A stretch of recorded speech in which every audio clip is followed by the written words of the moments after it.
नमस्कार। मैं सूर्य प्रकाश पारिक, सहायक आचार्य हिंदी साहित्य, आपका आज की इस कक्षा में बहुत बहुत स्वागत करता हूँ।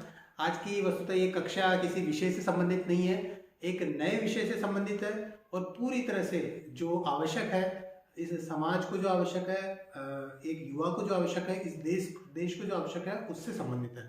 तो जैसे कि चर्चा हो रही है और काफ़ी बातचीत हो चुकी है, किंतु वो अभी तक स्पष्ट नहीं हो पाया है, तो मैं बात करने जा रहा हूँ इस वर्ष से हर विश्वविद्यालय में जोड़े गए एक नए विषय की, जिसका नाम है आनंदम। आनंदम वस्तुतः है क्या? सामान्य रूप से हम आनंदम को आनंद से जोड़ते हैं, जॉय से जोड़ते हैं, लेकिन हमें समझने की आवश्यकता है कि वास्तविक रूप से आनंद क्या है। हम आमतौर पर देखते हैं कि आनंद का अर्थ जो कोई व्यक्ति है वो भौतिक सुखों से ले लेता है, कि कहीं पर कोई पार्टी कर ली, कहीं पर कोई आनंद कर लिया, कहीं पर कोई घूम कर आ गए, कुछ अच्छा खा लिया, कुछ पी लिया, तो उससे हम आनंद की अनुभूति समझते हैं। लेकिन वस्तुतः जो आनंद की अनुभूति है वो होती है जॉय ऑफ गिविंग, कि वास्तविक रूप से जो आनंद है वो किसी चीज को देने में है, किसी चीज को साझा करने में है। कहा भी गया है कि अपने लिए तो सभी जीते हैं, लेकिन जो दूसरों के लिए जीते हैं उन्हें ही असली खुशी मिलती है, सच्ची खुशी मिलती है।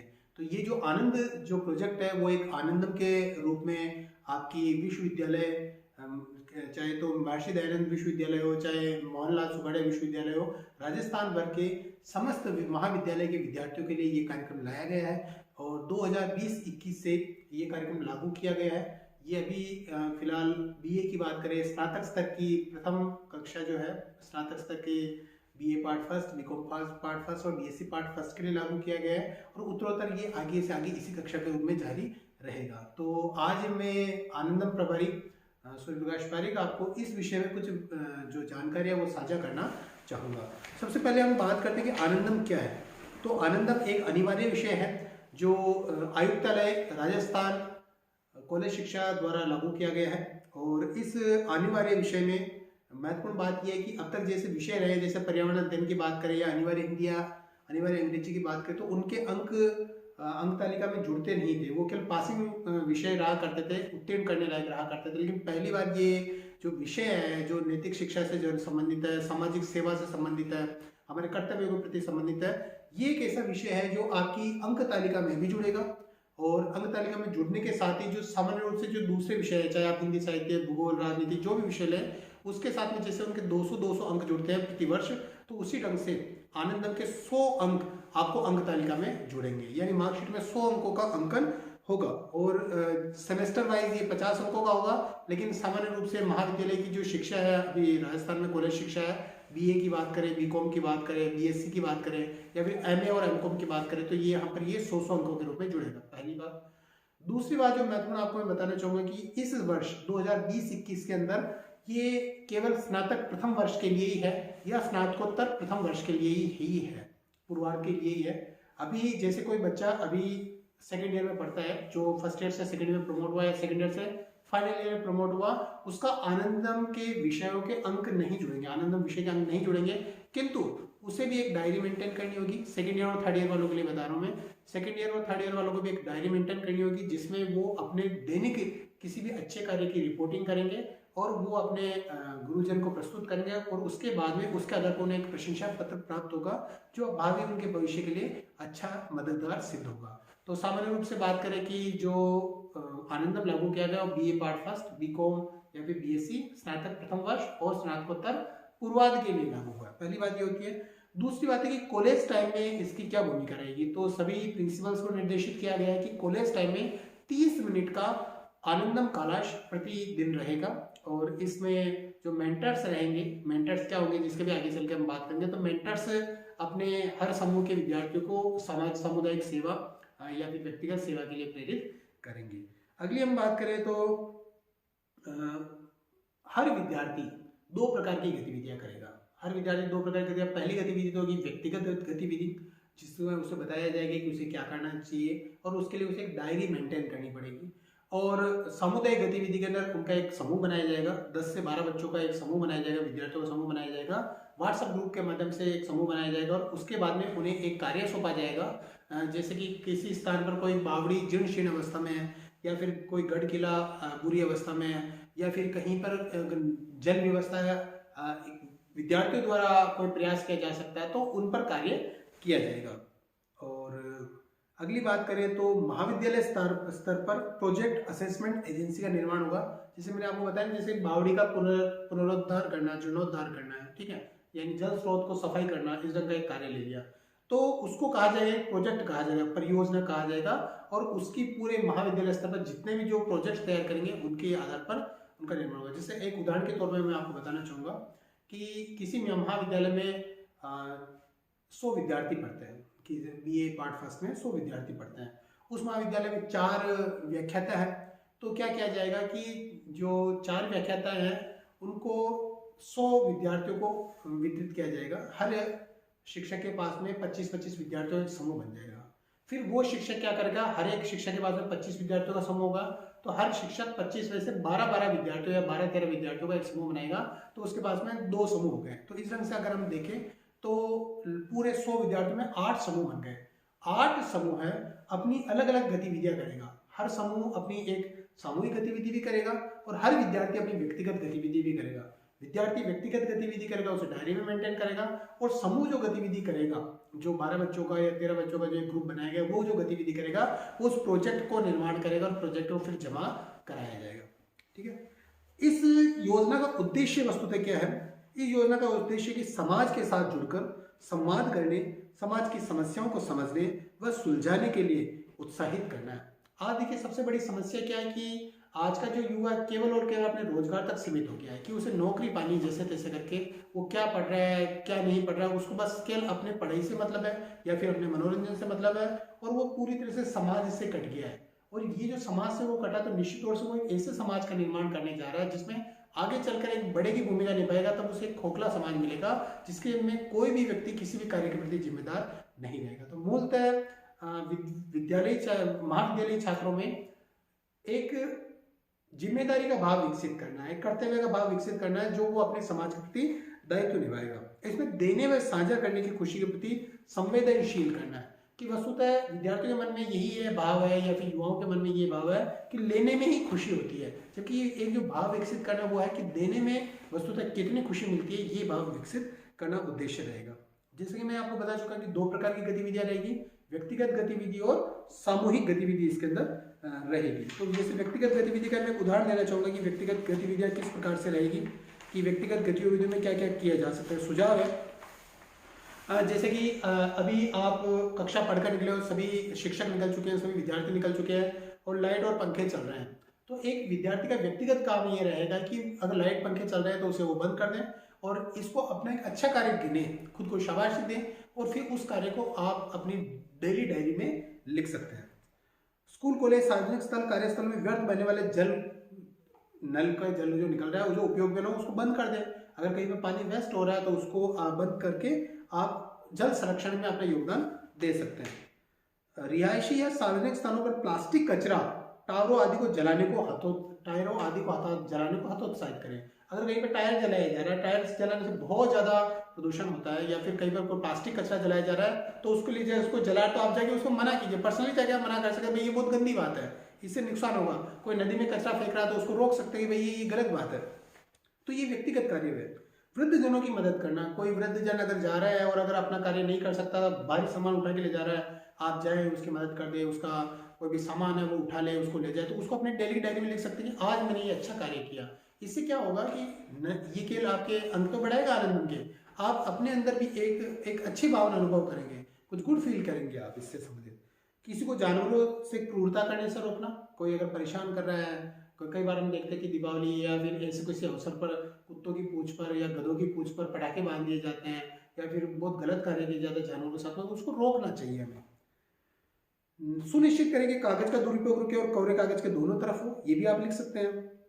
बीमार वृद्धजनों, दोस्तों, रिश्तेदारों से मिलना या फोन करना, अगर कोई बीमार है तो उसे फोन करके अपनी सहानुभूति प्रदर्शित कर सकते हैं, तो ये भी एक अच्छा कार्य है जिससे उनके मन को खुशी मिलेगी। अगर आप किसी को खुशी देते हैं, जॉय ऑफ गिविंग, अगर आप किसी को भी खुशी देते हैं तो निश्चित तौर से आपको भी खुशी मिलेगी। महिलाओं की छेड़छाड़ रोकना, पौधे लगाना, पौधे सींचना, देखिए दोनों कार्य अलग अलग है। पौधे लगाना अपने आप में कार्य है और पौधे सींचना उससे ज्यादा बड़ा कार्य है, तो आपको ये कार्य करने चाहिए। वृक्षारोपण के लिए, पौधारोपण के लिए आपको प्रेरित रहना चाहिए। पड़ोसी दोस्त की मदद के लिए समय निकालना, जरूरत व्यक्ति के साथ भोजन दवाई साझा करना, कचरा फेंकने से रोकना, सभी के साथ में, विशेषकर गरीबों के साथ में विनम्रता से बात करना, सभी शब्द और संकेतों के माध्यम से महिलाओं लड़कियों का सम्मान करना, बच्चों महिलाओं के सामने गलत भाषा का प्रयोग नहीं करना, अभद्र भाषा का प्रयोग बिल्कुल भी नहीं करना, इसको आप ध्यान में रखें। अगर आप करते भी है तो उसको ध्यान में रखें। किसी का खोया हुआ पर्स वॉलेट, अगर कहीं पर आपको कोई धनराशि मिल गई, कहीं पर कोई सामग्री मिल गई, कोई मोबाइल या फिर ऐसी कोई सामग्री मिल गई, तो आप संबंधित व्यक्ति को लौटाने का प्रयास करें। नहीं मिल सके तो जैसे कॉलेज में मिल गया तो कॉलेज के प्राचार्य को पहुंचा दे, तो वो उस व्यक्ति के पास में सकुशल पहुंच जाएगा। किसी को, अगर आप बस में बैठकर सफर कर रहे हैं और अगर कोई वृद्ध महिला ही है तो आप अपनी सीट ऑफर करें कि आप बैठ जाइए, मैं खड़ा रह सकता हूँ, मैं तो युवा हूँ, आप प्लीज बैठ जाइए, आप उनको निवेदन कर सकते हैं। लिफ्ट में जगह देना, कतार में जगह देना, म्यूजिक तेज आवाज में नहीं बजाना, किसको डिस्टर्ब नहीं करना। और एक और नई चीज निकल के आती है कि आप अगर किसी को ना पसंद करते हैं, कोई आपको पसंद नहीं, तो उसको भी आप गिफ्ट दीजिए, उसको भी आप खुश करने का प्रयास कीजिए, तो निश्चित तौर से उसको खुशी मिलेगी। और अगर देखिए, एक बहुत बड़ी चीज है कि आजकल ई साक्षरता का जमाना है, इलेक्ट्रॉनिक साक्षरता या फिर टेक्निकल साक्षरता का जमाना हो गया। कई लोग ऐसा जो अपना एटीएम नहीं चला सकते, या फिर कई लोग ऐसे हैं जो मोबाइल का उपयोग नहीं कर सकते, तो आप उनकी मदद कर दें, तो ये भी अपने आप में एक बहुत बड़ी खुशी का विषय होगा। ये होगा व्यक्तिगत गतिविधि होगा, जैसे आप अपनी डेली डायरी में लिखेंगे और इसके 10 अंक निर्धारित है। जैसे 100 अंकों का कुल प्रश्न पत्र होगा, प्रश्न पत्र का 100 अंकों का ये जो विषय है उसमें से 10 अंक आपके इन ये व्यक्तिगत कार्यों पर आधारित रहेंगे। समूह गतिविधियों के लिए कुछ सुझाव है, जैसा कि मैंने बताया कि आपको 10, 12, 15 बच्चों का एक ग्रुप बनाया जाएगा और उसके बाद में उनको एक समूह गतिविधि दी जाएगी। तो समूह गतिविधि के मैं कुछ उदाहरण आपको देता हूँ कि किस प्रकार की समूह गतिविधि हो सकती है। बिजली व पानी के संरक्षण हेतु चिन्हित क्षेत्र कॉलोनी ऑफिस में नारे पोस्टर के माध्यम से जन जागृति फैलाना, घायल और बीमार घायल जानवरों की देखभाल करना, और पुस्तक, मोबाइल, कपड़े, मोबाइल उपकरण इत्यादि का बैंक बनाकर, जैसे कहीं की किताबें हो गई तो किताबों को आप इकट्ठा करें और फिर जो गरीब विद्यार्थी उनके बीच में बांट दे, जरूरतमंद को दे दे। देखिए, ऐसा नहीं कि कोई जरूरतमंद कोई गरीब ही होना चाहिए। अगर कोई व्यक्ति जरूरतमंद है, आपकी किताबें आपको काम नहीं आ रही, तो किसी अन्य आगे आने वाले बच्चों को दे दें, तो उसके लिए एक मदद होगी। ड्रग, अल्कोहल, नशा मुक्ति सहायता समूह बनाकर लोगों को प्रेरित करना, महिलाओं बच्चों के उत्पीड़न की निगरानी और समाधान करना, और बावड़ियों, कुओं या अन्य जल के स्रोतों के जीर्णोद्धार हेतु समूह का गठन करना। ये आदि कार्य ऐसे हैं जो आपकी इस कार्य के अंतर्गत किए जा सकते हैं, परियोजना के अंतर्गत किए जा सकते हैं। पूरी एक गाइडलाइन, सुझाव की एक पूरा बिंदु है, तो आप इनको ढंग से पढ़ सकते हैं। तो अब ये जिस ढंग से कार्य किए जाएंगे ये वर्ष पर्यंत किए जाएंगे। और देखिए, मेरा कहने का तात्पर्य आपको ये है कि आप इसको ऐसा ना समझें कि आपको अंकों के लिए काम करना है। आप ये जो भावना है इसको आप अपने दिल में बसा लें। आप उद्देश्य रखें अपना कि मुझे किसी न किसी का अच्छा कार्य करना ही है, तो निश्चित तौर से ये आपके लिए भी लाभदायक होगा और समाज के लिए भी ये निश्चित तौर से लाभदायक होगा। तो अब इसका अंक विभाजन किस प्रकार से रहेगा, किस प्रकार से आपको अंक मिलेंगे। जैसे सिलेबस होता है, कोई विषय का सिलेबस होता है, पाठ्यक्रम होता है, तो यहाँ पर जो अंक विभाजन वो किस प्रकार से रहेगा। सबसे पहले तो जैसे मैंने आपको बताया कि व्यक्तिगत गतिविधि आप करेंगे और उसको दैनिक डायरी में लिखेंगे आप कि आज की तारीख ये और मैंने दैनिक डायरी में ये काम लिखा। उसको आप जब आप मेंटर को सौंपेंगे, मेंटर यानी आपके जो गुरुजी जिन्होंने ग्रुप बनाया है उनको आप सोचेंगे, आप सौंपेंगे अपना नाम लिखकर, अपनी कक्षा लिखकर, और ये जो कार्यों का विवरण है साल भर का उसको लिखकर देंगे, तो उसके 10 अंक निर्धारित है। आपको 10 अंक उस डायरी के मिलेंगे। परियोजना की रूपरेखा, जैसे कि कोई समूह बनाया गया, 12 विद्यार्थियों का समूह बनाया गया, उनका एक ग्रुप लीडर बनेगा। तो जो समूह बनाया गया, जब आप उसकी एक सिनोप्सिस बना के देंगे, एक परियोजना की रूपरेखा बना के देंगे कि हम साल भर इस काम को करने वाले हैं, हमारे पास में एक बावड़ी है और उसको हम सुधार करने का प्रयास करेंगे, तो ये परियोजना होगी। वो परियोजना की रूपरेखा बना के देंगे और सभी विद्यार्थी उस पर साइन करेंगे, हस्ताक्षर करेंगे, तो ये इसके अंक होंगे, आपके 20 अंक होंगे। तो रूपरेखा अभी आपको इसी समय में देनी है, तो विद्यार्थी इस मास के अंत में ये परियोजना की रूपरेखा हमें उपलब्ध कराए। अगली है कि एक विशेष रूप से एक काम रहेगा कि आप डेली अपना कार्य करें, अच्छा कार्य करें, सामूहिक रूप से करें, व्यक्तिगत रूप से करें। तो महीने भर में जो भी काम किया जाएगा, तो हम क्या करेंगे, हर महीने के अंतिम सप्ताह में महाविद्यालय में एक आनंदम दिवस का आयोजन करेंगे। आनंदम दिवस के आयोजन पर सभी विद्यार्थी एकत्रित होंगे और अपने अपना जो भी कार्य किया उसको पोस्टर वगैरह, वीडियो के माध्यम से, चित्रों के माध्यम से, प्रमाण पत्र के माध्यम से प्रस्तुत करेंगे। हर एक ग्रुप अपनी अपनी प्रस्तुति देगा और हर एक विद्यार्थी जो देना चाहता है वो स्वयं खड़ा होकर अपना जो अनुभव रहा है कि उसने जो साझा किया है, जॉय ऑफ गिविंग दिया है, देने की जो खुशी मिली है उसको, उसका जो अनुभव रहा है, क्या क्या कठिनाइयाँ आई है, उसको साझा करेंगे। तो इस ढंग से सभी गेट टुगेदर होंगे, इकट्ठे होंगे और अपनी जो खुशी होगी उसको, अपने जो अनुभव होगा उसको साझा करेंगे। ये आनंदम दिवस है और इस आनंदम दिवस पर विद्यार्थी की उपस्थिति होने पर, उसकी सहभागिता होने पर उसको 20 अंक दिए जाएंगे।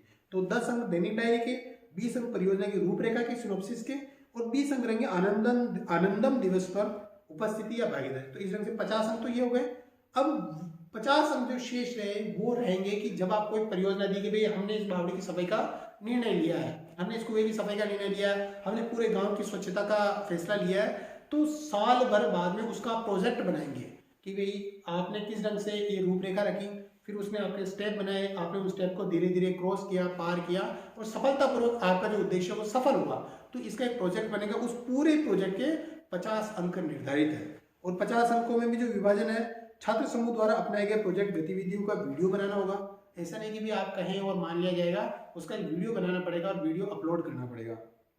सामाजिक गतिविधि में छात्र का योगदान है, सहभागिता, उसके 10 अंक मिलेंगे, वीडियो के भी 10 अंक मिलेंगे। और समस्या का निस्तारण हो गया, जैसे आपने किसी काम ले लिया कि भाई पूरे गांव की सफाई, काफी गंदगी, इसकी स्वच्छता करनी है, तो उस समस्या का निस्तारण होने पर पूरे ग्रुप के हर विद्यार्थी को 30-30 अंक दिए जाएंगे। तो इस प्रकार से ये पूरा 100 अंकों का अंक विभाजन आपके पास में होता है। और सबसे खास बात है कि अभी जैसे कोरोना का कहर चल रहा है, विद्यार्थी महाविद्यालय में नहीं आ पा रहे, तो ये सारा जो कार्यक्रम है ऑनलाइन ही चलेगा। ऑनलाइन ही आपके ग्रुप बनाए गए, व्हाट्सएप ग्रुप बनाए हैं। अगर कोई विद्यार्थी इसमें शामिल नहीं हो पाया तो वो भी अपना व्हाट्सएप नंबर दे दे ताकि उसको भी शामिल किया जा सकेगा। अब जो ग्रुप बनाया जाएगा उसका हर ग्रुप का एक ग्रुप नायक होगा, नेता बनाया जाएगा। उस नेता के निर्देशन में विद्यार्थी कार्य करेंगे। परियोजना की सूची में से चयन करना होगा कि आपकी जो परियोजना की सूची दे दी जाएगी उनमें से आप चयन करें कि कौन सी परियोजना का आप चयन करना चाहते हैं। गतिविधियों की तस्वीरें व प्रमाण पत्र दिया जाएगा कि आपने अगर कोई कार्य किया है, कहीं पे सफाई की है या फिर कहीं पे जल संरक्षण का कार्य किया है, तो आपकी जो गतिविधि उसकी तस्वीरें ली जाएगी। और अगर कोई राजकीय क्षेत्र में आपने कार्य किया है तो उसके द्वारा प्रमाण पत्र दिया जाएगा। जैसे आपने किसी स्कूल में जाके काम किया है तो स्कूल के प्रिंसिपल द्वारा आपको एक लेटर दिया जाएगा, प्रमाण पत्र दिया जाएगा, जो आप महाविद्यालय में जमा करेंगे। और आनंदम दिवस पर आप प्रेरक व्याख्यान प्रस्तुत करें, वीडियो प्रस्तुत करें और चित्रों द्वारा भी ये बात कही जा सकती है। तो देखिए कितना ज़्यादा आसान है, कितना ज़्यादा आनंद देने वाला है ये विषय। तो ये मैंने रूपरेखा प्रस्तुत किया आपके लिए कि जो समझना चाह रहे थे आनंदम क्या है उसको हमें समझाइए। तो आनंदम इसी प्रकार से अब कुछ स्लाइड्स में आगे आपको बताऊंगा, ये जो पीडीएफ के माध्यम से आपको बताऊंगा, तो उससे आप ढंग से समझ पाएंगे कि आनंदम की जो कार्यक्रम है वो किस ढंग से है। और इसके जो पीडीएफ है, जो इम्पोर्टेंट जो पीडीएफ है वो भी मैं आपको इस लिंक में डाल रहा हूँ। इस वीडियो का जब आप डिस्क्रिप्शन को दबाएंगे तब आपको 2-3 पीडीएफ मिलेंगे, उसके माध्यम से आप इस चीज़ को और अच्छे ढंग से समझ पाएंगे। तो उम्मीद है कि मैं आपको इस आनंदम विषय के बारे में समझाने में सफल रहा हूँ और उम्मीद करता हूँ मैं आपसे कि आप इस आनंदम विषय को सकारात्मकता के साथ में लेते हुए समाज को अपना योगदान दें।